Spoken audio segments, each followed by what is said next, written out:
Hola, buenas noches a todos. Es un gusto estar aquí con ustedes. Como vieron en la publicidad, o si no la han visto, esta es la tercera parte. O sea, el padre le llamó discernimiento tercera parte porque ha habido dos pláticas más sobre discernimiento que si no las han visto, los invitamos a verlas. Y como siempre, si tienen alguna pregunta, alguna duda, nos la pueden hacer llegar por cualquiera de los medios y con gusto se lo hacemos llegar al padre. Bienvenido, padre. Muchísimas gracias. Bueno, de nuevo igualmente, mucho gusto. Estamos, como ya ahorita lo acaba de señalar la señora Gisela, nuestro tema de discernimiento. Parece que es un tema muy importante y no sencillo. Por eso es que seguramente emplearemos más de 3, 4, 5 sesiones para hablar del discernimiento. Y precisamente inicio recordando lo que hasta ahora hemos dicho, y la primera cosita se refiere precisamente a la importancia. Decíamos que nuestro destino, nuestra calidad de vida, depende de las decisiones que tomamos.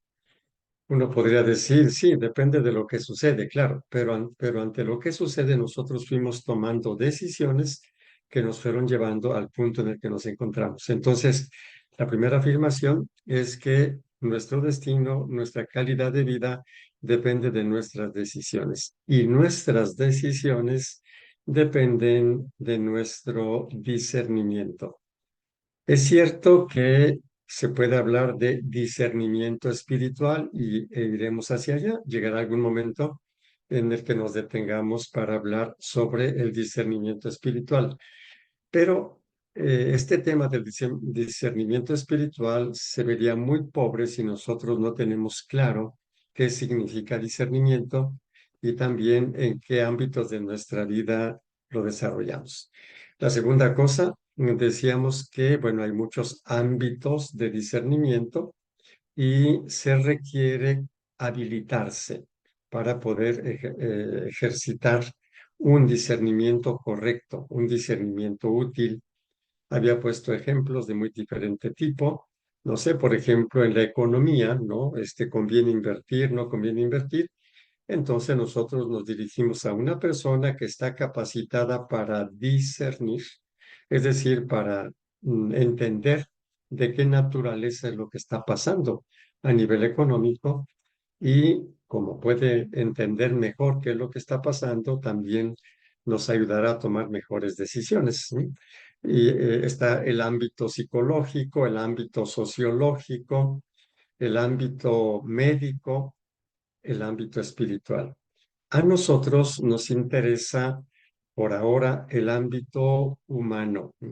Las decisiones que tomamos, digamos así, en la vida cotidiana, ¿sí? En la vida personal. Y para ello señalamos que nuestras decisiones dependen, digamos, casi completamente de nuestras motivaciones. ¿Qué es lo que nos mueve a hacer una cosa u otra? En psicología se le llama motivación. En el ámbito filosófico, teológico, místico se le llamaban mociones. ¿Sí? ¿De qué tipo es la moción? ¿Sí? Que te hace actuar de una determinada manera. Y nosotros ya desarrollamos ese puntito, viendo que las motivaciones dependen mucho de las necesidades. ¿Sí? Cuando yo tengo una necesidad, esa necesidad se convierte en motivación, es decir, yo hago algo para satisfacer esa necesidad. Y decíamos que nosotros tenemos necesidades vitales, fisiológicas, de seguridad, pero también tenemos necesidades muy superiores, ¿sí? Necesidad de conocer, necesidad de entender, necesidad de saber quiénes somos, necesidad de ser mejores personas. Son necesidades muy peculiares, ¿no? Y dividimos en su momento las motivaciones deficitarias, o sea, aquello que nos mueve porque tenemos una deficiencia. Por ejemplo, la deficiencia de nutrientes me va a generar hambre y esa deficiencia, esa necesidad se convierte en motivación. Y es una motivación deficitaria porque parte de una deficiencia, lo mismo la sed, etcétera, ¿no? Hay otras deficiencias no tan físicas, ¿no? Por ejemplo, u otras necesidades. La necesidad de tener una buena reputación, una buena fama, la necesidad de ser aceptados por los otros. Bueno, hay personas que desarrollan otras cosas en su persona y esas necesidades no son tan apremiantes como para las personas que no han desarrollado ciertas habilidades. Y aquí es donde vamos luego más adelantito a ir distinguiendo y explicando o entendiendo por qué algunas personas se ofenden y se derrumban cuando no les reconocieron lo que hicieron y otras personas que no les interesa que se lo reconozcan o no. ¿Dónde estaría la diferencia? Vamos a irlo viendo. Pero en su momento señalamos que nosotros tenemos motivaciones de muy diferente tipo. Mencionamos la pirámide de Maslow como una ilustración. Y decía, tenemos necesidades fundamentales de deficiencia, pero también necesidades de crecimiento. Y eso hace que tengamos ya un primer elemento para empezar a distinguir, ¿sí?, conductas, emociones, etcétera. Y como última cosita, pusimos el ejemplo de la ira. La ira es una emoción, un sentimiento que puede ser sano o puede ser enfermo.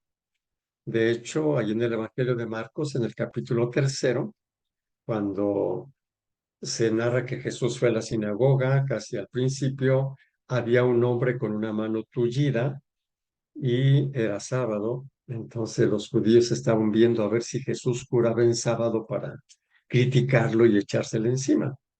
Como Jesús ya sabía eso, entonces los confronta. Ahí en la sinagoga le dice a esta persona, ponte enfrente y les pregunta, ¿es lícito salvar una vida, hacer el bien en sábado o no? Los pone un poquito así y se quedan callados. El Evangelio de Marcos dice que entonces ante esa actitud de los judíos, los mira con ira y con tristeza porque no querían entender. Dice ira. Estamos hablando aquí de una ira sana, un tipo de ira que Jesús mismo experimentó. ¿Y cómo sabemos que una ira es sana o no lo es? Dimos una respuesta ya, pero hoy vamos a continuar a partir de aquí para poder tener elementos para distinguir cuándo una ira es sana y cuándo es patológica, pecaminosa en el peor de los casos, ¿no? Bueno, entonces decíamos que la ira es una energía que brota cuando nosotros percibimos, y subrayo percibir, cuando vemos, cuando nos damos cuenta de que hay que impedir algo, ¿sí?, o destruir algo, ¿sí?, para proteger la vida, ya sea de otras personas o la ira propia. Entonces, perdón, o la vida propia. Entonces, la ira es una energía que nosotros generamos cuando nos damos cuenta que la vida de alguien está en peligro y hay que hacer algo destruyendo lo que está amenazando la vida. Y poner un ejemplo de ira sana, por ejemplo, si nosotros vemos que un tipo aprovechado está golpeando a un niño chiquito o está, no sé, haciéndole daño, nosotros generamos una profunda indignación,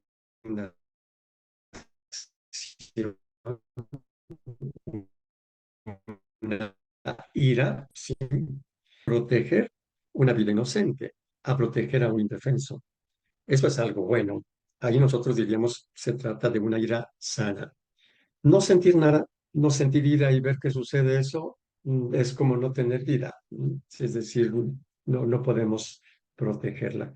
Muy diferente es cuando una persona tiene una pequeña frustración, las cosas no salieron como quería y despotrica y agrede. Ahí nosotros diríamos, bueno, esa ira no es sana, no es constructiva, no protege nada, simple y sencillamente mostró o demostró que esa persona no ha desarrollado recursos sanos para poder afrontar dificultades, para poder afrontar frustraciones, ¿no? Bueno, ahí tenemos ejemplo. Ahí fue donde nos quedamos en la segunda parte de nuestro tema del discernimiento en general. Y bueno, ahora vamos a dar otro pasito. ¿Qué se necesita para que una persona pueda hacer esta distinción, ¿sí? Cuando ve una persona indignada o enojada, o sobre todo cuando es uno el que está experimentando un enojo, ¿no? O ira, ¿no? Es decir, ¿esta ira es sana o no es sana? ¿Cómo hago yo para distinguir? Aquí, como ya habíamos comentado, se trata de un paso del discernimiento muy concreto, ¿sí? Que se llama inteligencia de los datos. Habíamos señalado que el discernimiento ordinariamente tiene tres momentos, ¿no? El momento de la recopilación de los datos, de la inteligencia de los datos y luego de la toma de decisiones. Los datos ya puse algunos ejemplos. Por ejemplo, si el dato me dice hay una situación que es completamente injusta, indignante, y se requiere hacer algo para impedir que se siga dañando la vida de alguien, entonces ahí los datos me están diciendo que la indignación es sana. ¿Sí? Ya tenemos algunos datos. Y cuando en cambio es una frustración, así, un capricho y que no se cumplió y se enoja, no es esta ira no es sana porque el motivo exterior no lo amerita. Estos son datos exteriores, pero la cosa no se detiene ahí, porque algunas personas dirán, pues sí, ya entendí que mi ira es pues no es tan sana o no es sana, pero no sé cómo hacerle, o sea, me sigo enojando espontáneamente. Entonces, faltan otro tipo de datos y otro tipo de, no sé, de estudio, no sé cómo decir, ¿sí? De entendimiento, sí, que es la parte interna. ¿Cómo genero yo una emoción? ¿Sí? Y entonces, en este puntito, volvería a subrayar. Nosotros no podemos discernir correctamente sin habernos preparado en el ámbito que queremos discernir. Aquí, en el ejemplo de la ira, tenemos una emoción. La ira es una emoción.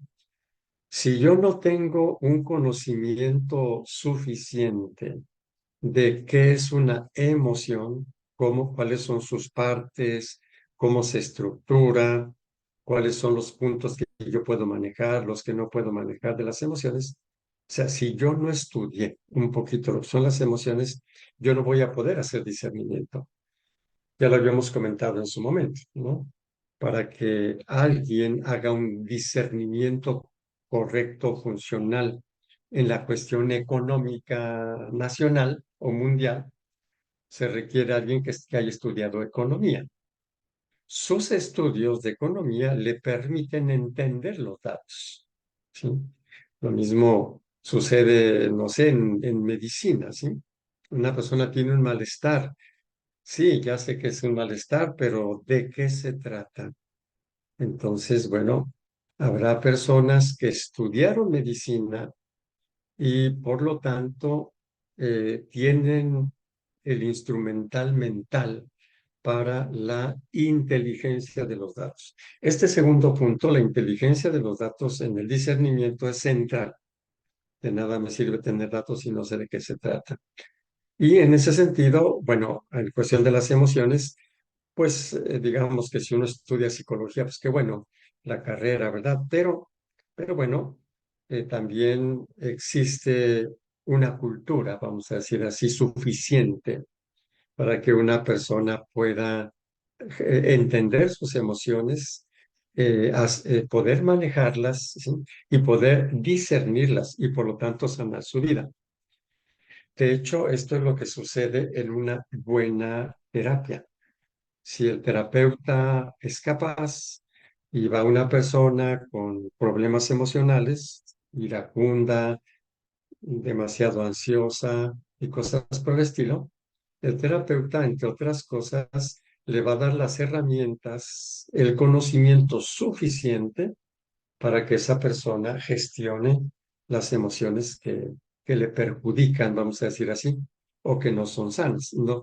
Entonces, el cliente o paciente de ese buen terapeuta o buena terapeuta sale con un conocimiento suficiente. Y es lo que vamos nosotros ahora a tratar de hacer. Y por lo tanto, bueno, conviene que iniciemos entendiendo qué son las emociones o cómo le hacemos para entenderlas. Y para ello, partiría de un principio vital. Nosotros estamos vivos, ¿sí?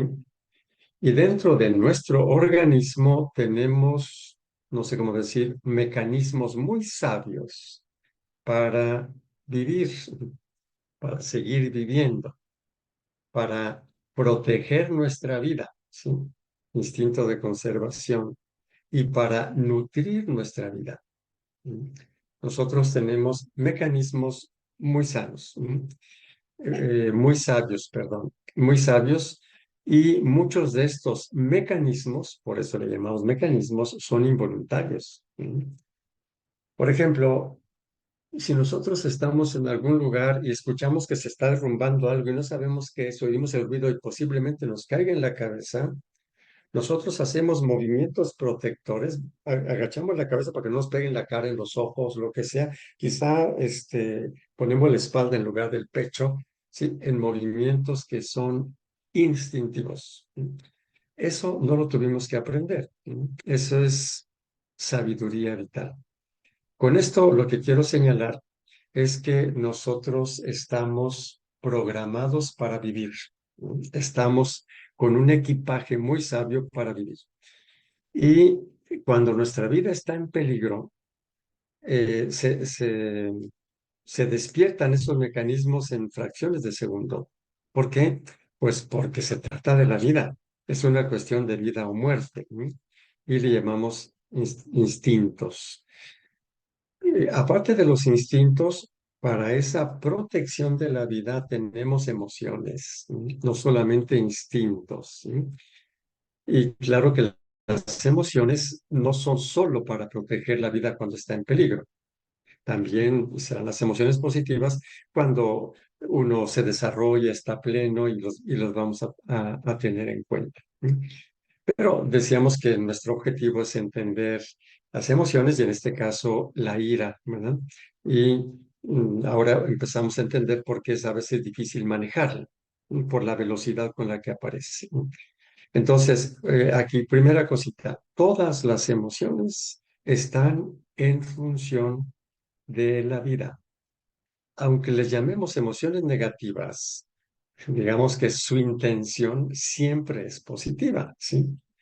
Que se pueden equivocar, claro, y es cuando nos damos cuenta que a veces las emociones están enfermas, ¿no? Pero bueno, y por eso Dios nos ha dotado a través de la naturaleza de emociones que podemos experimentar desde que nacemos, ¿sí? Sobre esto hay muchas investigaciones. Bueno, hay un especialista en esto, ¿verdad? Que ha dedicado su vida a investigar esto en todo el mundo, que es Paul Ekman, ¿verdad? Si el nombre les ayuda y quieren investigar, Ekman con K, ¿verdad? Bueno, este señor ha descubierto que nosotros experimentamos alegría, tristeza, miedo, disgusto, ira, sorpresa, desde que nacemos. A lo mejor no se puede memorizar inmediatamente estas emociones, pero las voy a repetir, quizá cambiando un poquito el orden en que las dije, para ver cuál es la intención positiva, ¿sí? De estas emociones, ¿sí? El miedo, ¿cuál es la intención del miedo? Protegernos de una amenaza, de un peligro, ¿sí? Es decir, yo percibo que algo me puede dañar y el miedo hace que yo me mueva de inmediato, ¿sí? Ya sea alejándome o tratando de patalear ahí para defenderme o quedándome ahí quieto, como sea, ¿sí? para que esa amenaza no me dañe. El miedo tiene esa intención, ¿sí? Y aparece cuando sí, hay algo que nos amenaza fuertemente, ¿sí? El disgusto, por ejemplo, si el disgusto, por ejemplo, un mal olor genera disgusto. ¿Para qué servirá un mal olor? Para alejarnos. Generalmente las cosas que están echadas a perder tienen un olor muy feo, ¿sí? ¿Y para qué sirve? Pues para que no nos quedemos donde está algo echándose a perder, está despidiendo moléculas de eso echado a perder y que nos puede perjudicar. Entonces, la intención del disgusto es ese, ¿sí? Es el que nos protejamos de aquello que nos puede contaminar, ¿sí? La ira, la ira tiene la intención de destruir, vamos a llamarle agredir, de destruir aquello que bloquea, que no nos deja tener acceso a algo que necesitamos. ¿Sí? ¿Sí? Y luego vamos a ver que la ira es que no es así tan sencillo el asunto y vamos a ver por qué a veces es difícil manejar la ira. ¿Sí? La tristeza. ¿Mm? La tristeza aparece como la necesidad de tiempo que nosotros tenemos para asimilar pérdidas. Cuando perdemos algo muy valioso, nos da tristeza, nos derrumbamos un poquito. Es algo así como para que asimilemos la pérdida, ¿sí? La sorpresa, la emoción que se llama sorpresa, es para prepararnos a lo inesperado. ¿No? O sea, cuando hay algo que nos sorprende mucho, abrimos los ojos. Sí, sí, o sea, como de inmediato nuestra psicología dice, ¿qué es eso que está pasando ahí? Necesito saber qué es, primera vez que me sucede, porque qué tal que es algo muy negativo, ¿verdad? Tengo que proteger, ¿sí? Entonces la sorpresa es la urgencia de identificar algo completamente inesperado o nuevo. Y la alegría es la exuberancia cuando llega algo que es muy beneficioso y muy bueno.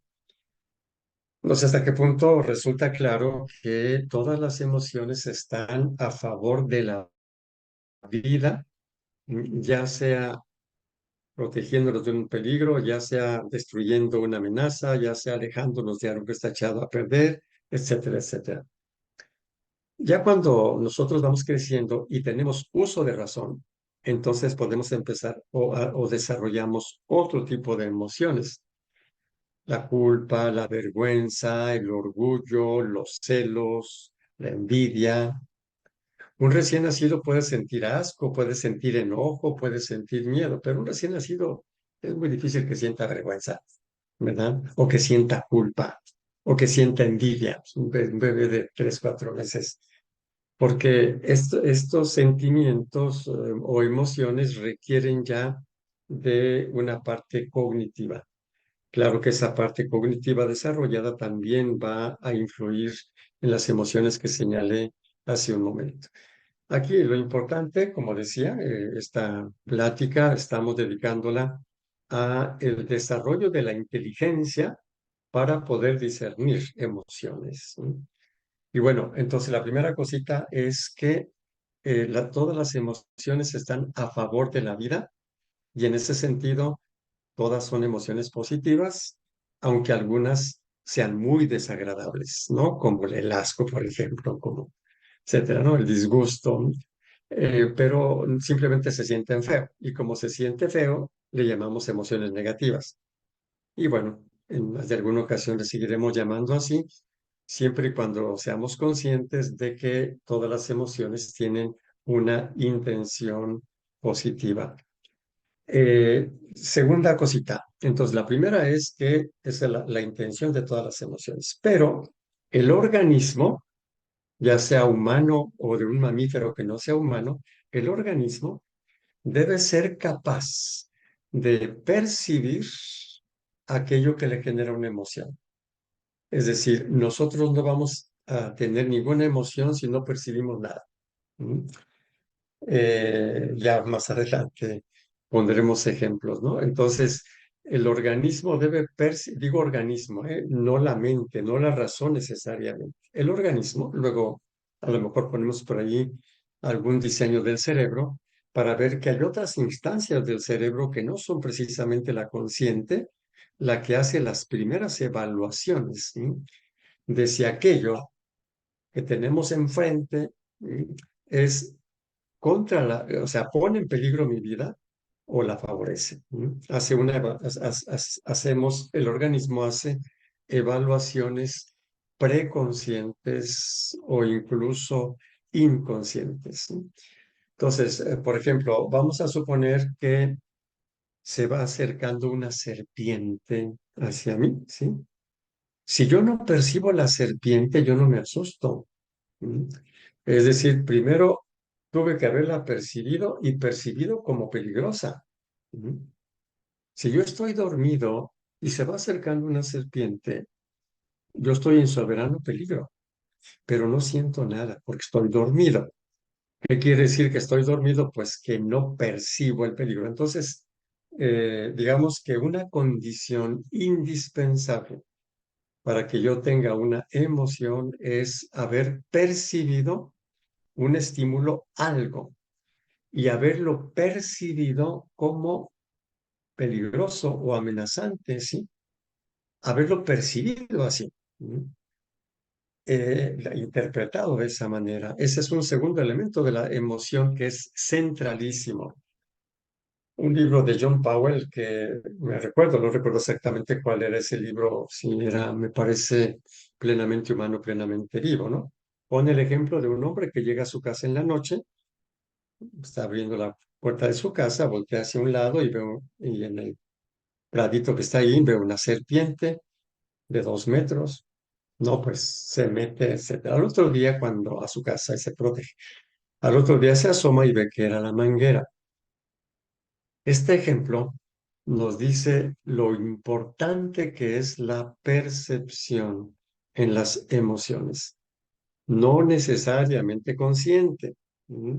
Lo sigo repitiendo, pero sí importantísima la percepción. Si yo no percibo algo como peligroso, como obstáculo, como amenazante para mi estima y eso, no hay ninguna emoción. Este punto es importantísimo.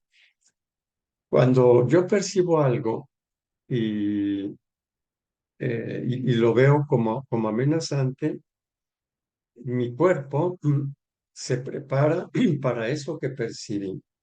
¿Sí? Entonces, todos mis patrones emocionales, ¿sí? Y siento las emociones desde mi cuerpo, o sea, entra en causa el cuerpo humano. Los demás lo notan y cosas por el estilo, cositas que veremos más adelante. Por ahora me quiero centrar en esto para hablar de la ira sana y de la ira no sana o patológica o enferma, ¿sí? Entonces, para que yo experimente ira, es preciso que yo interprete el estímulo que está enfrente como algo amenazante que yo debo destruir o repeler. O sea, no tiene que estar aquí porque, porque yo no sé qué hacer si se queda aquí. Entonces yo genero una energía destructiva o agresiva. ¿No? Pero aquí, como ya lo comentaba al principio, pues puede ser que yo me enoje por cosas intrascendentes, ¿no? Por ejemplo, que alguien me corrija, vamos a suponer. ¿No? Entonces yo me equivoqué en algo y alguien, oye, mira, aquí te equivocaste. Y le digo, ¿y qué? ¿Tú eres perfecto? ¿Ok? Sí, sí. Ahí me enojó, entre comillas, yo me enojé por una observación que alguien me dijo. ¿Sí? Puede ser que otra persona le diga, no, mira, aquí te equivocaste, y yo le diga, ah, gracias, qué bueno, sí. ¿Dónde estuvo la diferencia? El estímulo es el mismo, es una corrección, pero cómo percibió la corrección una persona y la otra, ahí está la diferencia. La primera, la que se enojó, seguramente percibió la corrección como algo que lo degradaba, ¿sí? Como una crítica, como una desvalorización. Entonces, y además, esa desvalorización como muy peligrosa, ¿para qué? Pues para su estima, para no sé qué cosas. Y al, al tener esa situación que siente como una tremenda amenaza a su figura, a su imagen, a su estima, entonces genera una energía de rechazo contra esa observación y contra la persona que lo hizo. Algo así como decir, no me lo vuelvas a hacer porque te vuelvo a agredir, ¿verdad? Porque eso para mí es muy peligroso. Esa es la interpretación o el significado que le da la persona a esa situación. La segunda, en cambio, ya acomodó muchas cosas en su persona, ya sabe que su valía personal no depende de eso, ya sabe que todo mundo se equivoca, que todos aprendemos por ensayo y error, le interesa mejorarse, por lo tanto, cuando alguien le hace ver alguna cosita que corregir, ve que es un beneficio, no es un peligro, tiene en su cabeza otras cosas muy diferentes. Y eso que tiene en su cabeza muy diferente hace que sienta muy diferente. Y las consecuencias son muchas, ¿no? La primera persona, la que se enojó y rechazó a los otros, bueno, decide no aceptar una corrección, decide agredir a quien le quiere ayudar con una corrección. ¿Y cuál es el resultado? Rechazo de esa persona. O sea, se va a hacer una persona más aislada, van a confiar menos en esa persona, es medio enojona, no acepta correcciones. Si esta está igual, pues se va a pelear con esta, no, pues ahora la aceptas. Y si es más sabia, se le va a alejar, se va a ir quedando medio solo, no va a corregir cosas porque no acepta correcciones y va a repetir errores y eso va a influir en su calidad de vida y en su destino. La otra persona, en cambio, va a mostrar una respuesta amable, las otras personas van a tener confianza de acercarse, la persona va a corregir aquello, por lo tanto va a hacer mejor las cosas a diferencia del anterior, y pues las cosas van a ir cada vez mejor en su vida. Va a tener efectos en su calidad de vida y en su destino, ¿sí? Entonces, una persona que ha desarrollado la capacidad de discernimiento amplio, va a actuar de esta manera, o en el caso de que no, y va a recibir una ayuda especializada de alguien que le ayude a discernir, ya sea en el ámbito psicológico o en el ámbito de la dirección espiritual correctamente llevada, ¿no? Ya sabemos que no siempre es así, pero bueno, entonces su terapeuta, su director espiritual o consejero, como quieran llamarle, le va a empezar a ayudar a entender esto, a entenderse, para que pueda tomar mejores decisiones. Y esto lo va a hacer un previo discernimiento de lo que mueve a la persona, las emociones o motivaciones para una cosa o para la otra. ¿No? Y lo va a ir haciendo, claro, con diálogos, analizando situaciones, recopilando más datos, ¿no? En modo tal que, por ejemplo, si uno dice es que yo soy muy iracundo, o sea, me enojo muy fácilmente y quiero ser una mejor persona, ya entendí que la bondad, la mansedumbre, la misericordia es lo que realmente vale, pero no sé qué hacer con mi enojo. Entonces, digamos, si se va capacitando para el discernimiento, va a decir, ¿a qué? Ya entendí cómo están las emociones. Entonces, yo soy muy enojón por dos cosas, porque veo muchas amenazas, que a lo mejor ni son amenazas. Puse el ejemplo de la corrección. Si yo me equivoco y alguien me corrige, pues esa no es ninguna amenaza, es una ayuda. ¿Por qué la percibí como amenaza? Entonces, en el aprendizaje del discernimiento, la persona ayudada probablemente, o bueno, quizá por búsqueda propia también hay quien lo quien lo logra hacer, pero naturalmente que se informa, lee, se cuestiona, ve otros ejemplos, ¿no? Y entonces dice, ¿de dónde viene mi enojo? Del miedo, y de miedos muy concretos. Quizá uno de los miedos más frecuentes es el miedo a no valer, ¿no? Entonces, tengo tanta duda sobre mi valía personal que creo que casi cualquiera me la quita. La valía, pues no, ¿qué hago si no valgo? Y claro que me defiendo como gato panza arriba, ¿verdad? Entonces, cada ira que yo voy teniendo, cada enojo, está siendo expresión inequívoca de un miedo. Pues voy a ver qué es lo que me hace enojar. ¿Mm? Ya que veo que me hace enojar, y eso, ¿qué significado le estoy dando como para que yo lo vea tan amenazante? Sí.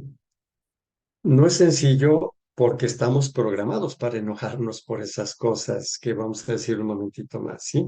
Pero quisiera hacer una reflexión sí, una capsulita de sabiduría, ¿sí?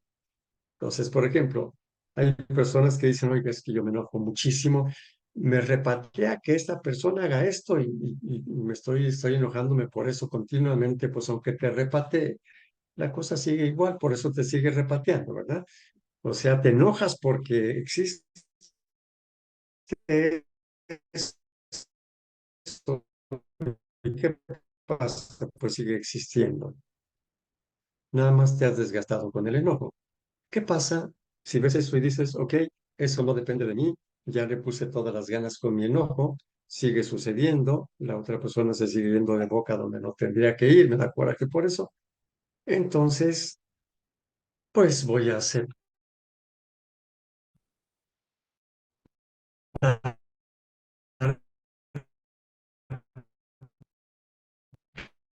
que no puedo cambiar aquello, suelto, vivido con... ¿Qué fue lo que hice en este ejemplo? Cambié mi modo de pensar y de evaluar eso, ¿sí? Pero esto yo no lo voy a poder entender ni poder llevar adelante si yo no sé, si no me instruí, en el hecho de que las emociones son resultado no de lo que pasa afuera, que según eso me enoja, sino de cómo yo percibo eso. Vuelvo a repetir la razón.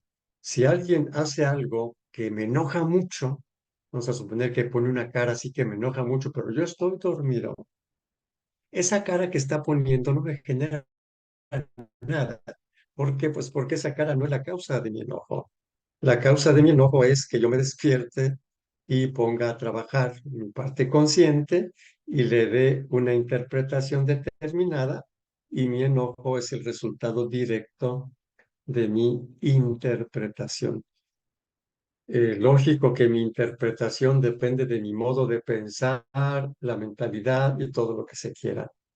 Entonces, aquí está, digamos, si yo conozco esto, yo ya tengo un elemento importante de discernimiento, o sea, eh, ya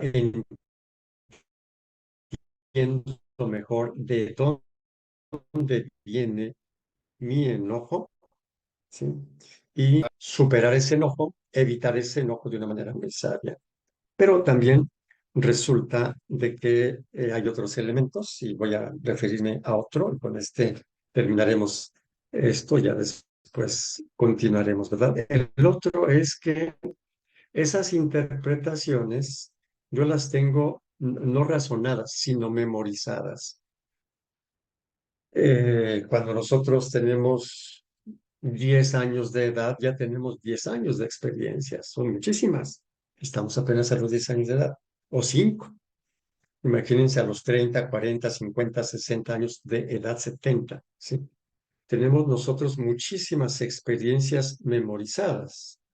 Esas experiencias memorizadas me han instalado creencias, ¿sí? Ujú. Entonces, por ejemplo, eh, eh, si alguien me desprecia con palabras, ¿sí? Y yo me enojo muchísimo y digo, ¿por qué pisoteas mi dignidad? ¿Sí? Eso es falso. Nadie pisotea mi dignidad, pero de nada sirve que sea falso. Si yo estoy seguro de eso y le doy ese significado, yo me siento pisoteado en mi dignidad cuando una persona usa palabras de desprecio, ¿sí?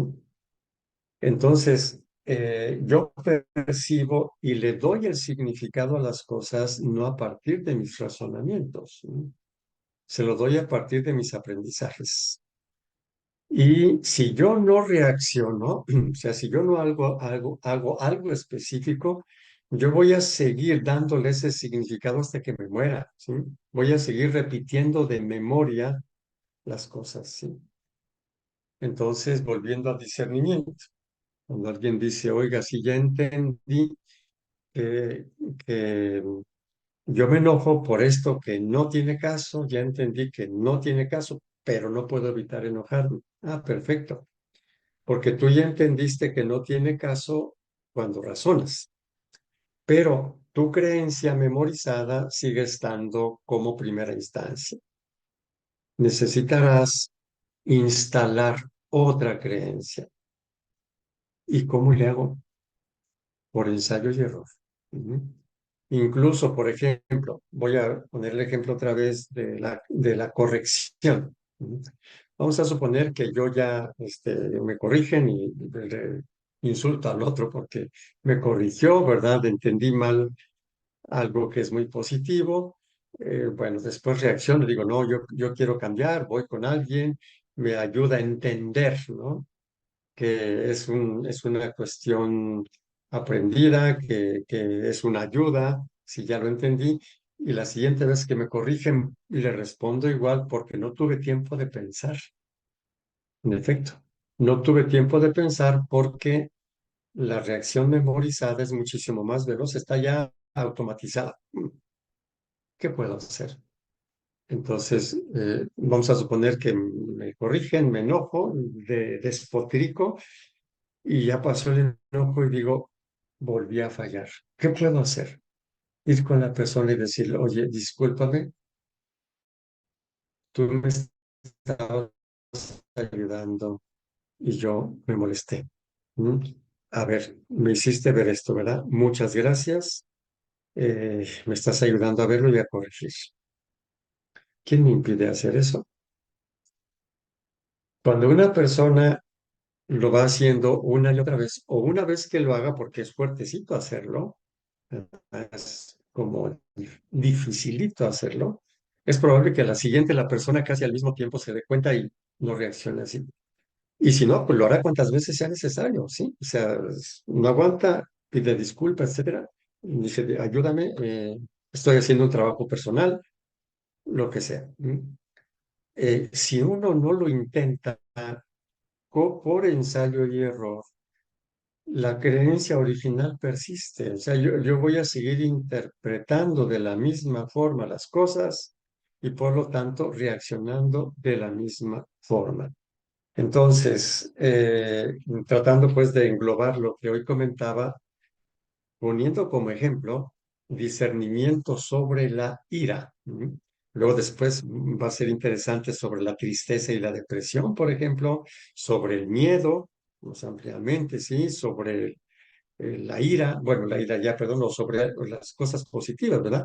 Y más adelante sobre la culpa tóxica, por ejemplo, la vergüenza tóxica, los celos, la envidia, que también tienen esta misma estructura. ¿Mm? Pero bueno, por ahora lo que me parece que es claro y que ayuda, ¿verdad? Exactamente. La persona me decía hace poquito y me ayudó cuando me dijiste que la ira siempre es hija del miedo o casi siempre hija del miedo. Y entonces, cuando se da cuenta de que se enoja por ciertas cosas, analiza sus miedos en relación a eso, ¿verdad? Que es el estímulo para que se enoje, ¿sí? Entonces, el, el- el discernimiento va por ahí y bueno, concluyo. Decíamos que el discernimiento tiene tres momentos: el de la memoria, recopilación de datos; el de la inteligencia, el entendimiento de los datos para la toma de decisiones. Entonces, aquí los datos son qué es lo que me enoja, ¿sí? ¿Cuál es el resultado de mi enojo? ¿Mi enojo tiene algún efecto positivo, negativo, es inútil? ¿Sí? Esos datos. Y luego también los internos, ¿sí? Es decir, y cuál es el asunto, ¿verdad? Bueno, cuando yo entiendo lo que son las emociones, entonces, ok, para yo discernir de qué espíritu viene mi enojo, qué lo origina, ¿sí? Sabemos que en el caso de la ira va a ser un miedo. Voy a tener la posibilidad de ver si ese miedo se fundamenta o no se fundamenta, ¿no? ¿Cuántas veces nosotros tenemos miedo de ser criticados cuando nos critican cada rato? O sea, no nos damos cuenta o nosotros criticamos a cada rato a los otros, hablamos de nosotros, etcétera, ¿sí? ¿Y qué les pasa? Pues no, no les pasa nada, ni se enteran, ¿verdad? Acá en el caso de que yo me entere, pues la única variante es que me entere, pero si no me entero, lo mismo, ¿sí? Este tipo de comprensiones nos llevan a ver las cosas con más claridad y a tomar mejores decisiones, ¿no? Evitando desgastes inútiles, etcétera. Bueno, yo aquí me detengo. Bueno, la siguiente vez vamos a tocar otro tipo de emociones, incluyendo las positivas, ¿verdad? Y bueno, me detengo aquí, y no sé qué tan claro haya podido ser, y entonces espero preguntas si es que las hay, o no sé, ¿verdad? O Sí, bueno, comentarios. sí, padre, tenemos una pregunta de Javier Guillén. Dice, cuando me enojo, por ejemplo, que tomaron mis cosas, no hizo esta indicación. ¿Es ira buena o patógena? Depende de muchas cosas. Voy a ser así medio, también medio, sí. Entonces, hay contextos en los que en una familia ya se sabe que hay uno que es irrespetuoso con las cosas del otro, haga lo que sea. Entonces aquí la pregunta sería, ¿por qué dejó las cosas al alcance de este? ¿Sí? Que sería un poquito de prevención, ¿sí? Primero. Segundo, depende qué cosas tomen, ¿sí? Cosas útiles o inútiles. También depende de si el permitirlo o si la persona que lo hace porque ya se estableció conmigo una relación de maltrato, por ejemplo, ¿sí? Entonces, y también siendo fieles a lo que hemos dicho del discernimiento, el dato es muy limitado, o sea, es un solo dato. Cuando me enojo porque tomaron mis cosas, ¿no? Entonces, si alguien me dice, oiga, sí, yo le preguntaría, por ejemplo, ¿qué cosas? ¿En dónde estás? ¿Sí? ¿Sucede cada rato o no sucede cada rato? O sea, faltarían muchísimos datos para hacer un discernimiento, ¿sí? Como faltan los datos, y no es el caso de que nos diga aquí Javier todo lo que hay en su vida personal, pero yo creo que mi respuesta puede ayudar a decir, no, sí, en efecto, se requiere un proceso de discernimiento cuyo primer paso es recopilación de datos, y una vez que se tienen los datos, vamos a entenderlos, ¿verdad? ¿Sí? Para luego poder saber qué hacer. Muy bien, entonces lo que diría con respecto a esto. Gracias, padre. Y Beth Camou dice, un comerciante de los Altos de Jalisco está pagando derecho de piso en algún cártel, probablemente CJNG. Y estos que vienen a cobrarle cada 2 semanas, cada vez se ponen más pesados, incluso aumentaron su cuota. Su bodega ya fue usada por ellos, está furioso, su enojo es contra ellos y contra el gobierno que no protege a los comerciantes. Dice que ese enojo reprimido y el autocontrol que debe ejercer lo pone nervioso y hasta la presión le sube. ¿Qué tan sano es ejercer esa represión en sí mismo? ¿Le falta más discernimiento sobre su enojo? Es que, claro, aquí, por ejemplo, ¿qué tan saludable es su represión? Vamos a suponer que no lo reprima, que le sucede, ¿sí? Sí. Entonces, igualmente aquí, tendríamos nosotros que recopilar muchísimos datos, ¿no? Para ver cuál podría ser la mejor decisión. Estas situaciones son dificilísimas, lo sabemos, en nuestro país, bueno, en algunas zonas del país, desgraciadamente, ¿sí? Y se requerirían muchísimos más datos para ver qué es lo que la persona pudiera hacer para dañarse menos, ¿sí? Pero no es el caso de decir, reprimo o no reprimo las emociones. Pues digo, pues si no las reprimes, bueno, pues vamos a ver qué te sucede, ¿no? Pues por eso digo, hay situaciones muy delicadas, muy complejas, hay otras menos complejas, ¿sí? Pero no podemos hacer un discernimiento, dar una respuesta con falta de datos, ¿no? Con datos reducidos, vamos a decir. Gracias, padre. Ujú. Y Beth también pregunta, ¿hablar mal de otras personas, hablar mal de otras personas obstruye el discernimiento y cómo? Más bien diría que habría que discernir por qué uno habla mal de otras personas. La expresión puede ser muy amplia cuando uno murmura, vamos a decir así, ¿sí? Equivale a decir que uno habla mal de otras personas sin ningún fruto. O sea, no es una corrección fraterna, es ¿qué cosa? Desahogo. Entonces, cuando hay personas que después de analizar los datos y todo, vemos que es puro desahogo, ¿no? Entonces, puro desahogo, porque no ningún beneficio más. Le digo, mira, la primera condición para desahogarse es haberse ahogado, ¿sí? Entonces, claro, o sea, si no te ahogas, ¿de qué te desahogas, verdad? Entonces, claro, entonces, si quieres dejar de murmurar, la cuestión no es que te aguantes de hablar de los otros, la cuestión es por qué te ahogan lo que hacen los otros al grado de, ¿sí? Entonces, aquí, por ejemplo, la solución sería que exactamente cambiara su manera de ver lo que hacen otros, ¿sí? Puede ser que pretenda cosas imposibles y cosas por el estilo, pero aquí lo que diría sería, el hablar mal de otros sin fruto es por desahogo y hay que analizar por qué se ahoga, cómo interpreta las cosas, etcétera, ¿verdad? Ujú. Gracias, padre. Aide Rodríguez dice, buenas noches, padre, gracias. Javier Guillén dice, y en otra indicación di esta indicación y no la hicieron. Así dice, pero no lo entiendo yo, padre, no sé si usted le entiende. Bueno, sí. Bueno, Ah, sí, sí, también. después sigue diciendo, doy una indicación, no se cumple. Ujú. Sí, también aquí habría que ver en dónde a quiénes se da la indicación, ¿verdad? Y qué sucede si no cumplen la indicación, por ejemplo. ¿Cuál sería el resultado? Sí, se tendrían que analizar toda esta serie de datos para luego poder entenderlos y poder elaborar una decisión en el caso de discernimiento. Sí, dice Javier, enojo bueno o del otro.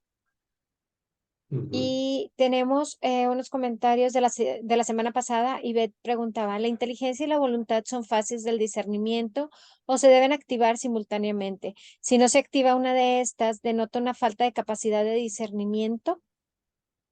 A ver, entonces, claro. Como muchas cosas de tipo vital, nosotros para hablar los ordenamos en pasos, pero generalmente van mezclados. Por ejemplo, la recopilación de datos supone ya una inteligencia de los datos. Por ejemplo, un médico sabe qué preguntar, o sea, no tiene todos los datos, pero a partir de los primeros elabora hipótesis con todo su conocimiento y ya va haciendo preguntas por allí porque ya tiene presente qué decisión va a tomar, ¿sí? Igualmente acá, el momento de la inteligencia y de la voluntad, claro que van en cierto sentido juntos. La única diferencia está en que a veces se está pensando ya en qué se decide, o sea, ya un poquito la voluntad, pero todavía insuficiente. Dicen, espérate, todavía me faltan datos, o sea, me falta entender un poquito más cosas para tomar una decisión. Sí, sería la diferencia, pero en general los tres momentos van intercalándose un poco en forma dialéctica o juntos, ¿no? Es un arte, vamos a decir así. que Gracias, se va padre. saliendo. Y Beth también preguntaba la semana pasada, ¿es sano usar el sarcasmo para hacer que una persona haga un discernimiento? ¿Cuáles serían los límites de ese sarcasmo? Yo el sarcasmo únicamente lo sugeriría en determinadas circunstancias con los sarcásticos, ¿sí? O sea, sí, eh, fuera de ello, no, o sea, no considero que el sarcasmo pueda ser útil. Y con los sarcásticos, sí, en el sentido de que puede ser como una ocasión para que experimenten un poquito el efecto de sus sarcasmos, pero no lo sugeriría. Pienso que hay recursos mejores que el sarcasmo. Ujú. Gracias, padre. Tenemos también un comentario de la semana pasada en nuestro canal de YouTube. Dice, muchas gracias por la conferencia. La exposición es bastante clara y útil. Quisiera saber, de Luis Cervantes, padre, disculpe. Quisiera saber la relación del discernimiento con el examen de conciencia, si son lo mismo o cuál es la diferencia entre ambos. Bendiciones. Sí, claro. Yo diría que el discernimiento tiene más que ver con el propósito de enmienda que con el examen de conciencia. O sea, o el examen de conciencia más el propósito de enmienda podrían ser sinónimos de discernimiento. Sí, pero el solo examen de conciencia equivaldría al momento de la memoria, ¿sí? Al momento de la recopilación de datos. Ujú. Gracias, padre. También Emma Edith dice, gracias, padre Octavio, por compartir sus conocimientos tan importantes para vivir con más claridad, con más certeza de lo que son las cosas. Esos fueron los comentarios de la semana pasada, padre. Y pues Pues creo que muchas ya no gracias. tenemos ningún otro comentario. Perfecto, ¿no? Pues muy bien. Y como comentaba, pues es un tema que vamos a continuar. Hay más emociones también, y también las positivas, y luego después el discernimiento espiritual, ¿verdad? Lo veremos en su momento. Muy Muchísimas bien, gracias, pues padre. al contrario a ustedes y que pasen buenas noches y nos vemos Dios mediante. Igualmente, Sigan. muchísimas gracias. Gracias a todos. Que pasen buenas noches. Buenas noches.